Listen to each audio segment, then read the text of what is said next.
If you had a microscope and could look at a piece of a leaf, you would see thousands of tiny openings which branch out until the leaf has all of the materials it needs. What happens now?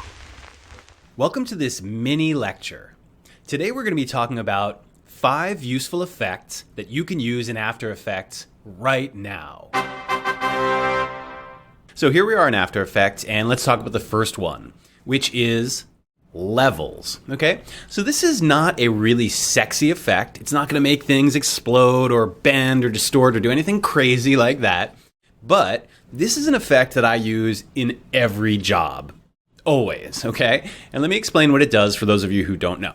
So I have this photo of Don Draper here, the character Don Draper, obviously from Mad Men, which is a show on AMC.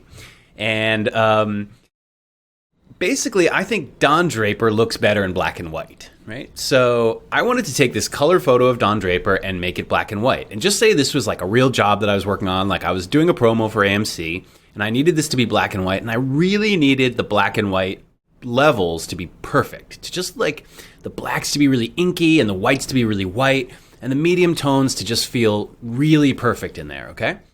So the way that I would do this is actually a 2-step process.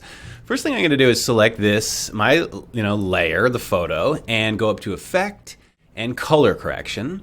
And I'm just going to apply a black and white effect on the top of this, right? So I'm going to click this, and that'll open my effect panel over here. And let me shrink this down a little bit. Or actually, let me just close this panel here because I do not need it, okay? And I'll widen this out a little bit. So black and white effect, really, it has uses, like you can make a lot of adjustments here in the black and white to the different channels. But I almost always just use it just to quickly make something black and white, okay? And then I feel like I will adjust the rest of this shot in levels, okay? So first I just put a generic black and white effect on it, all right? And then I click on the layer, make sure it's selected, and then go up to Effect and go back to Color Correction, and then all the way down here to Levels.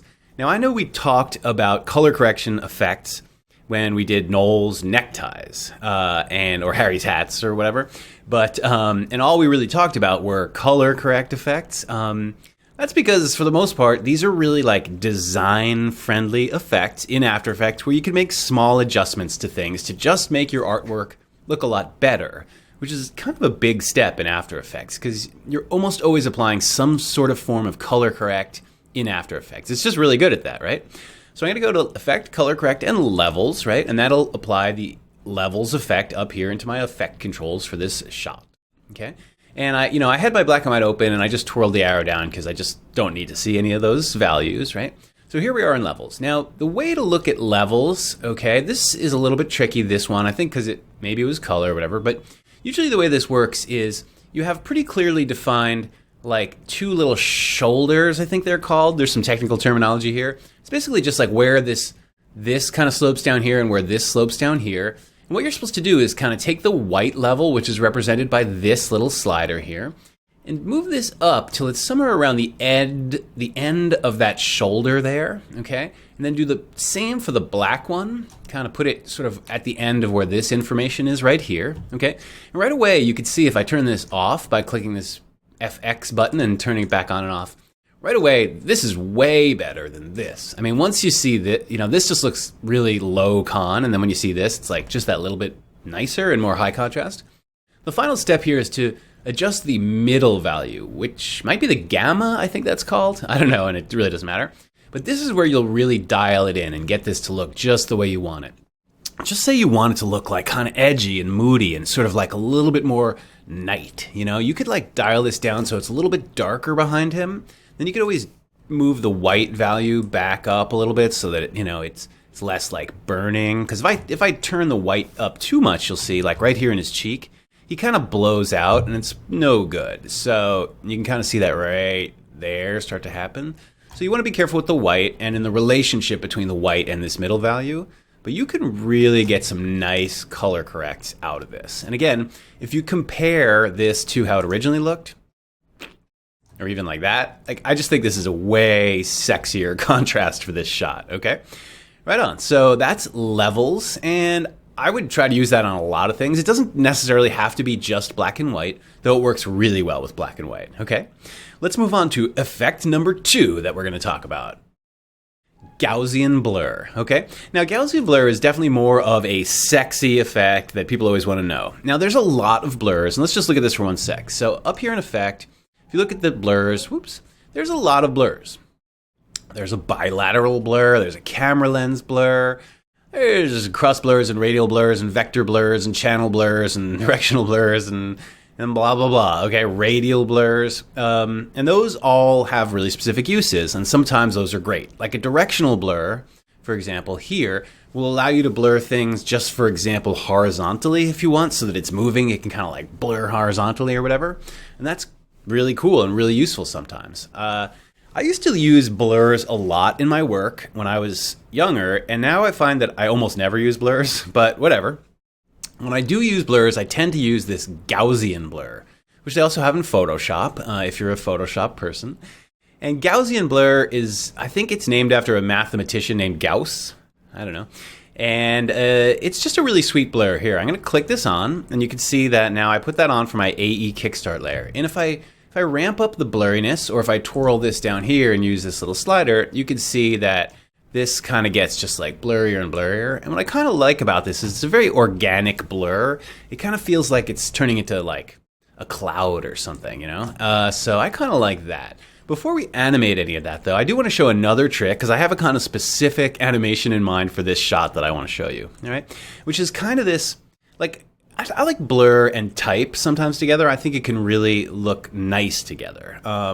So here's a little animation that I've done in the past. It's like a little bit of a sci-fi thing for like a little title or something, right?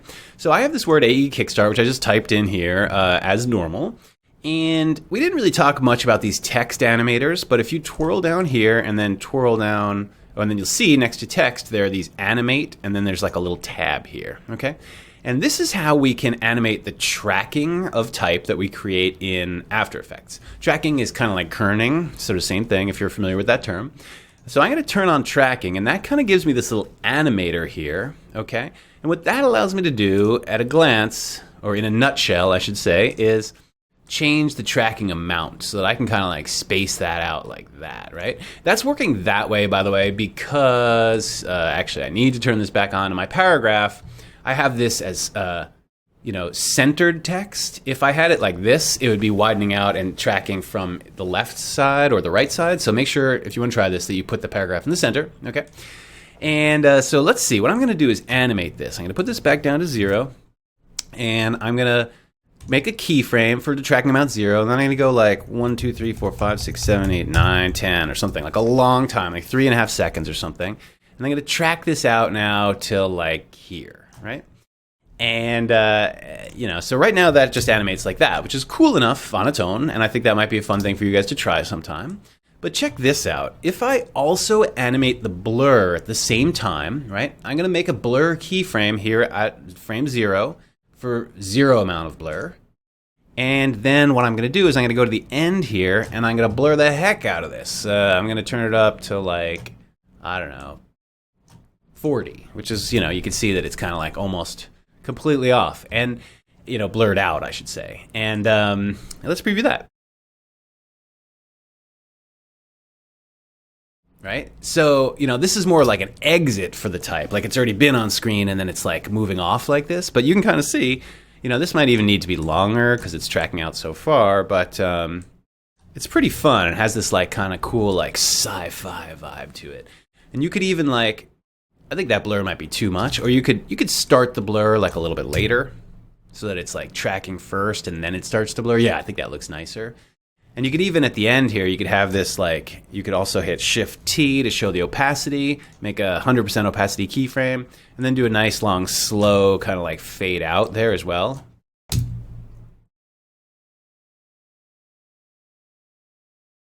Yeah, that's pretty sweet. So, blur, can work sometimes really nicely with graphics and sometimes not. All right, I'm going to say, here's another example of using some blur. So I have this circle, right? And I just made this the normal way, right? It's not animated at all. And I want to make it like a little burst animation, okay? So what I'm going to do is I'm going to go to the beginning, and I'm going to twirl down here, and I'm going to look at my contents at my ellipse path, right? And I'm going to make a keyframe here. It doesn't really matter what. And I'm going to go to like 3 seconds, okay? And I'm just going to copy and paste that keyframe. And I'm also going to, let's say, go up here to Effect and go to Blur and Sharpen and Gaussian Blur, okay?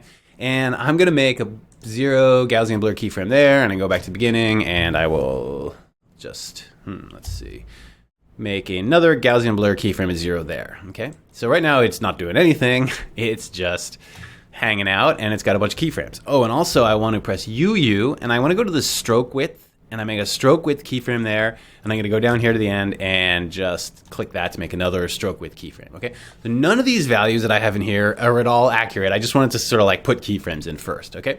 So now I'm going to go back to the beginning, and I'm going to type 0 in here so that the circle is just nothing, so it's going to be getting bigger, right? And let's see, this is, I could even make it get bigger, right? And I'm gonna set the stroke width at the beginning to something large, like 50, okay? And then I'm gonna go down here to the end, and I'm gonna set it to 0, right? So that as the circle gets bigger, the stroke width actually gets smaller, so it's kind of a counter animation, right? And then I'm also gonna, so I've got a 0 blur at the beginning, and then I'm gonna go to the end here, and I'm gonna make also like a blur like 30 or something, right? And let's check that out. And let me set my work area in there, boom. So you see what's happening is it's like, it almost looks a little bit like a smoke ring or something. It's sort of like coming closer and dissipating and blurring out a little bit. Now I will say for this, we haven't talked a lot at all actually about eases yet, but this is the kind of thing that's dying for an ease and probably to be a little bit quicker. Let's see, I'm gonna cheat and talk to you a little bit about eases so I can show you how you can do this, make this a little bit cooler. With something like a burst, I'm going to click here, Keyframe Assistant, and go to Easy Ease, or F9, to put some handles, some Bezier curves on here. And I'm going to go into the graph editor, which we haven't talked about at all, so I'm probably really confusing everybody, but check this out. If I were to take the beginning of my animation and push this back that way, and take the end of the animation and do like that, now we could get a burst that's like really fast at the start and then slows down a lot and eases out at the end. Okay, really advanced there. Don't sweat it. We'll get to that eventually in this class, but I just wanted to show you and tease you a little bit with the graph editor. So here's another use for blur, and I'm kind of integrating it into the animation. I'm not just making it blur all on its own in either example here, which is kind of cool. And I find with effects that the more you can kind of stack things, either effects or effects plus animation, so that it looks exactly the way you want, it just looks less like a canned effect that anybody could apply to their work. And just to pause here for a sec, this is kind of the reason why I don't use a lot of effects or really obvious effects in my work personally. This is a personal choice. I just feel like, when you apply like the mosaic effect to something, it always looks like the way everybody's work looks when they apply the mosaic effect. So I find that, these effects, since everybody has them basically, that they can make your work a little bit more generic if you're not careful. And if you do want to use effects, I think that combining them in new and interesting ways with animation makes it a whole lot better too. It just makes it more unique and personal to yourself. Okay, so that's my little spiel there. Let's move on. Oh yeah, this one's really cool. Excuse me. So we're going to talk about one called CC Bendit. And this is in a category of distortion effects. And let's talk about this for a sec. So distortion effects, I find that students always get really excited about because they do sexy kind of physical things on screen. So if I go up to effect here, you can see that there's this whole category called distort. We're going to talk about CC Bendit, but I'm just going to take a second to just show a couple of these other ones like twirl, for example. That's a really good example of one that a lot of people use at the beginning, but rarely later, I feel like. Okay, so this just literally twirls this, right? And you'd think that'd be really cool. It's really, really easy to overdo it. And with almost all these distortion effects, the more you ramp these values up, I think the less interesting they are. Like if you just need something to do like this pretty subtle little warp, maybe that's super cool, right? You can also, for example, change the center of the twirl. Right now it's there, that's why it looks like that. You could put it, for example, here. And then it would twirl like this, So yeah, there's a lot you could do with that. You see this makes a kind of stiff transition there though, right? So twirl, that's one of those ones that seems like it's kind of sexy at the start. Let's see what else, wave warp, yeah, this kind of stuff. And you can really crank it up and change it and do all sorts of stuff, right? So if you need to do something like that, then that's exactly what you want, right? Anyway, so yeah, I guess try out a bunch of distortion effects on your own, and then get rid of them and move on from it. That's how I think. In any case, distortion effects are really specific and don't overdo them. However, CC Bendit is really cool, and I love this one, so I wanted to show this to you, and it's a little bit confusing and useful. So here you go. So I'm going to select my strip here and effect distort CC Bendit, right? And you can see right away that it kind of like messes up my art, and that might be like initially like, oh, I don't like this right away, but all you have to do is, CC Bendit's all about saying like what's the start and what's the end and where you want something to bend from. So right now the default, the start is here and the end is here, which means it's just not like really grabbing all of my artwork. So if I take the start and move it over here, and then I move the end, you see like even in the middle here or at the end here or something, I'm going to put it in the middle of my artwork for right now because that's generally where I want it, and it's for this reason, okay? So now with that all set up here in my panel, I can do this, right? And that's a sweet little bend right there. Much better than like twirl or whatever. And, you know, you can, you know, depending on where the start and end is, this might move it around a little bit. But you can also try these other kinds of bends as well. Like here it'll bend just from the one end. And that's also a much smoother edge than that twirl thing that we just looked at.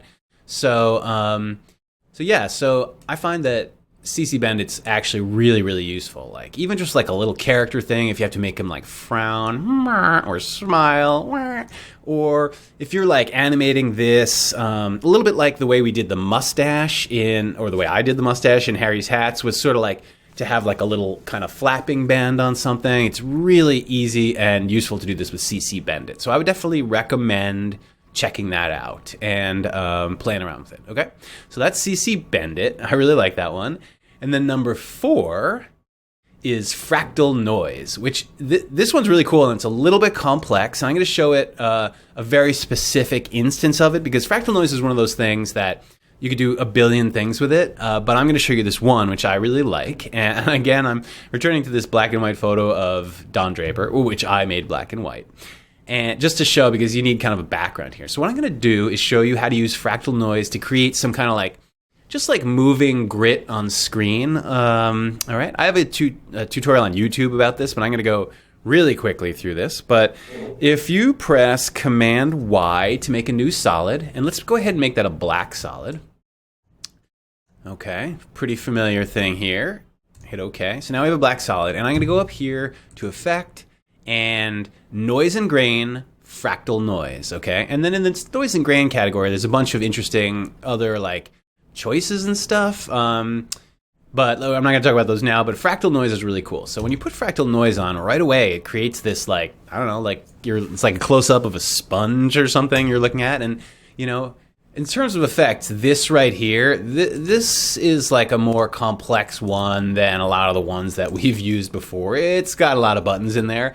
However, we're really only going to use a couple of these, so don't sweat it if this just immediately made you like want to go cry somewhere, okay?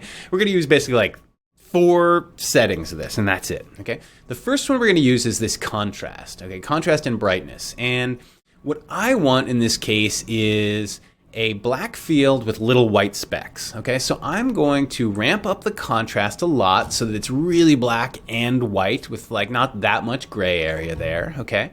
And then I'm going to take the brightness and I'm going to ramp this down. And what I'm trying to go for is something where I've got like this, like white flecks on screen, and it's mostly black, right? Okay, so far so good. I've got that at 521 and the brightness at -223, okay? Now I'm going to go into this transform and into the scale here, okay? And I'm going to make these dots a lot smaller. And you can see if you make them really small, it sort of looks like a star field, which is another interesting way to make a star field, by the way. I'm going to make them about that size. And now I'm just going to look at my contrast again and maybe roll this down a little bit more, right? Something like that. For this lecture, doesn't matter. And you'll set this to your eye, okay? So that's it with the transform and the contrast and the brightness. Now so, you know, actually before I animate this, right now we have white flecks on a black field, right? Which we can't see the photo at all underneath. But what I want is to see the photo. So what I have to do is use one of these transfer modes here, okay? These are the same as in Photoshop. Blending modes, actually, is what they're called now. They used to be called transfer modes. Now they're called blending modes. Blending mode is, I think, a better name. And if you don't see this panel, by the way, make sure to click on this button right here, and that will show you the panels, right?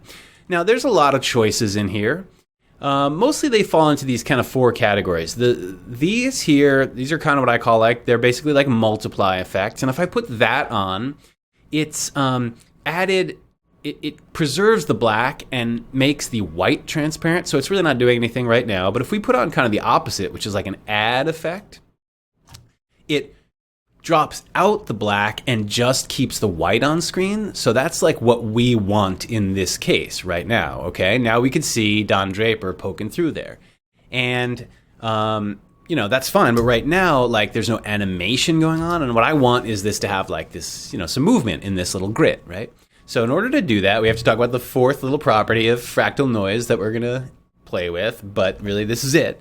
And to go down here into these evolution options, okay? And then there's this thing here called the random seed, which, I don't know, sounds sort of like the name of a children's book or something to me.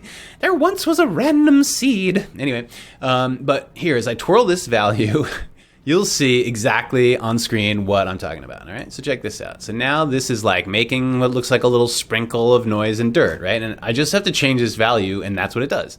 So I'm going to set this back to 0, and I'm going to go back to the beginning of my comp, and I'm going to make a keyframe for random seed. The random seed who lives in the forest. Oh, sorry, I'll stop doing that. And now I'll go to the end of my composition, and basically you just want to crank up this value, but this is a little tricky. Let's say I set it 100 first. Depending on how long your composition is how high you want to set this value, because as I play this down, you'll see, that's actually pretty nice. That's a pretty good level of rate for the grit, right? It's happening, but it's not too fast or whatever. So that's not too bad. If I went here and I cranked this up to 1,000 or something, it would be super fast like this, or maybe that's what you're looking for. I don't know. But that rate, depending on how you change this, it's going to change the amount of little gritty flecks that are on screen, right? So that's fractal noise, and that's just one of the many, many uses for fractal noise. I'm telling you, fractal noise is one of those big ones that as you do more work in After Effects, you'll probably use a little bit more often. Cool. So the final one I want to talk about is drop shadow, which I'm kind of ending on a because it's not as sexy as CC Bandit or fractal noise, but it's super useful, okay? So let's look at this, okay? So right now I have a white background, fully white. And what I want to talk about is how I can have white type on a white background and save the day and make it totally readable by using drop shadow, and not in a really harsh, obvious way. And the reason that I'm explaining this is because I've done a lot of commercial work where you are putting type on top of film or photography, and it almost always happens if you've got a moving shot and you need to put type in the middle, that something white is going to pass through the screen, like a reflection of something, or the camera moves up and there's a cloud in the sky or something. And almost always what happens is you have white type and it's passing over something that's very light on screen. That's part of the footage. And your client doesn't want a drop shadow, but they need the type to be white and need to stand out. So it's kind of becomes this impossible situation. But I've got a fix for you here, okay? So what I'm going to do is Shift-Option-Command-T and then type some sample type here. And what I did is my sample type is white. Okay, it says sample type, but I'm going to set it back down to white. Here, one sec. I'm actually going to spread this out a bit so it's a little easier to see. Okay, so I'm going to make it white, right? So it's white type on white background, so we can't see it. So we're in trouble, right? No. Click it. And go up here to Effect, and, okay, Perspective, and then Drop Shadow. Now, right away, this is going to add this, harsh... this is kind of interesting because it looks kind of like an embossed thing, white with the black drop shadow. So you could probably, make something cool with that and kind of, I don't know, drop this down to more of a gray or whatever. Anyway, that could be interesting, but that's not what I want to talk about today. What I want to talk about today is if I take the distance up here and drop this down to 0, okay? And then, right now you can kind of see it looks a bit messed up, and actually I'm going to, here's a shortcut for you that I haven't talked about yet. Command J. I was working at half res, okay? We haven't talked about this at all yet, and I'm going to have to talk about this in something other than this lesson, but you have these different resolutions you could look at your work at. In this class, you can almost always look at something full. But the keyboard shortcuts are Command J sets that to full, Shift Command J sets that to half resolution, and Shift Option Command J sets that to quarter resolution. So if you're like working on a really complex shot that has tons of layers and you're just sort of looking for timings or something, you could set it to quarter resolution. In this case, I'm going to Command J and set it at full. Sorry for that distraction. But you can still see here this looks pretty lousy. You certainly want to hand this off to a client. And also it's not readable yet. But, okay, if I change the softness now, right away you can see that it's readable, but you're really still aware of the shadow in there. And then there's kind of a sweet spot in here as you crank this up that, like, you're really not aware of the shadow so much, but you can see the type and it's all totally readable. And I think that's really cool. It's almost kind of like a cool effect. It looks like a stencil or something. And you can also change this opacity down and really like tease this out so that it's just like, it's there, but it's barely there, right? So that's a graphic thing. But if you were over footage, you'd have like a little bit more leeway here to, ramp this up or whatever. But this is a really nice way to add like a little bit of a smudgy shadow behind type without like making a really obvious drop shadow. But as you can see here, if you can read white type on a fully white page, this type is pretty readable on any background. So that's really useful, okay? So that's 5 useful effects that I use all the time in my work. Obviously, there's tons more effects, and there's some really, high-level, crazy effects that are very expensive that you could purchase for After Effects too, which do amazing, nutty things. We'll talk about those in another lecture, but just for now, know that all 5 of these ship with After Effects, and they come standard with it, like I said, and you can start using them right now in your work. So have fun with those and enjoy. Thank you very much. If you had a microscope and could look at a piece of a leaf, you would see thousands of tiny openings which branch out until the leaf has all of the materials it needs. What happens now?